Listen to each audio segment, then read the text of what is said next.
บายดีทุกคนวันนี้มาพบกับDRDวันนี้เราจะมาเฮ็ดคลิปถ่ายเพลงเนาะโดยเราจะเริ่มต้นโดย1 คำแล้วก็ให้คนอื่นห้องเพลงต่อไปถ้าห้องได้มีรางวัลให้เนาะขนมอมเนาะสบายเลยพี่เอาสิมามีเกี่ยวอะไรเนาะดิ่งนะเดี๋ยวครับดิ่งเพลงเพลง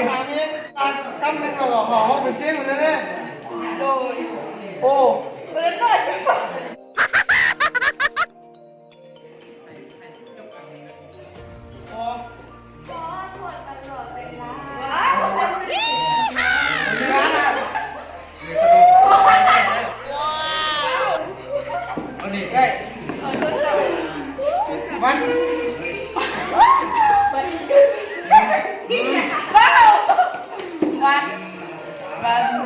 วันเวลา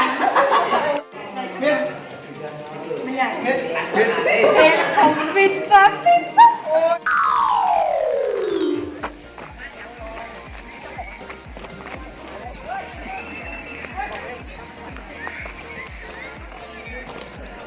เสียงนะปุ๊บ บ่แจงบ่ เดี๋ยวอีกวัน1 คันแล้วก็แถวห้องเพลงไปเลยนะอีกวัน1 คันแล้วก็แบบตะยังวัน1 คำแล้วก็ วัน1 คำแล้วก็ห้องเพลงไปเลย เป็นเพลง โอเคอ่ะเอาเพลงไม่เอาห้องได้ให้ขนมได้ ห้องแอร์ขนมเลยโอ้ยโอ้ยโดนเลย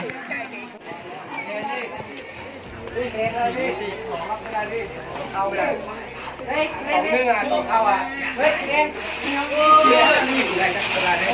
ทำนึงแล้วก็เอาห้องเพลงมาเลยเดียวมา ห้องได้ให้ขนม ห้องแอร์ขนมแล้วนี่ขนมเลย งัดงัดงัดงัดงัดงัด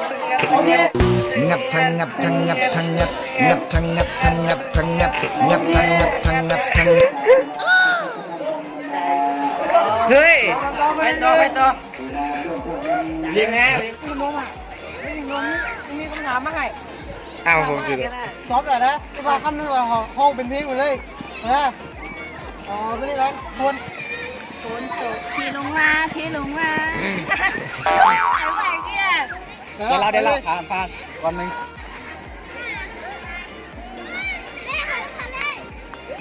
เฮ้ยเฮ้ย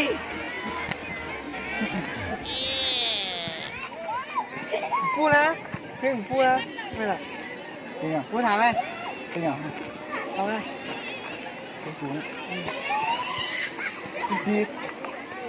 4 กุมภาพันธ์วันวาเลนไทน์คนทุกวันจากใจเดียว เดี๋ยวเรานี่กันแหละ ฟันดีครับ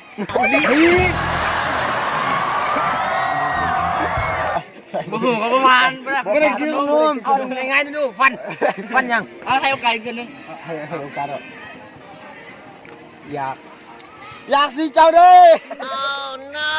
กดตีนแล้วมึงอ่ะ ไปไม่ได้ตาแบบไม่กินอีว่ากำลังเราห้องเป็นเพลงไหม ห้องเป็นเพลงถ้าเป็นห้องเป็นเพลงได้เราจะได้ขนม ตัวคำนึงแล้วก็ แต่ยาเลยง่ายๆสมมติเขาว่าคำหนึ่งออกมาล่ะให้ห้องเป็นเพลง ไป อยาก กินตีนไก่ แล้ว ก่อนเดียวมีคนบอกก่อนเดียว มีคนบอกคนเดียว เจอเหรอ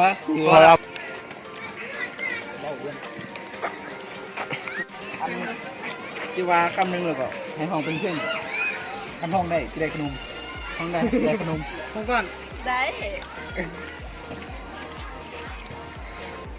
แบบ แล้วก็วาคำหนึ่งคือวาคำหนึ่งออกไปแล้วก็เพลงไหนก็ได้ห้องไปเลยเอาขึ้นตัวเลยคำนั้นแล้วก็ห้องไปเลย ตัวน้องคือแบบตัว เจ็บ FC จิ๊บ เจ็บ เจ็บพอแล้วเลิกคิดได้แล้วว่าเขารักกับผม โอเค หายมันซะ